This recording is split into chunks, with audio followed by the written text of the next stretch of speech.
In this video, I will show you how to change the size of your apps on an Android device.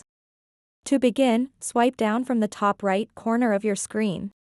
Next, tap on the gear icon located at the top right corner of your screen. Once you're in the Settings menu, scroll down until you find an option labeled Home Screen. Tap on it. At the very top of this section, you'll see an option called App Size along with a slider control. If you want to make your app icons bigger for better visibility or ease of use, simply move this slider towards the right side.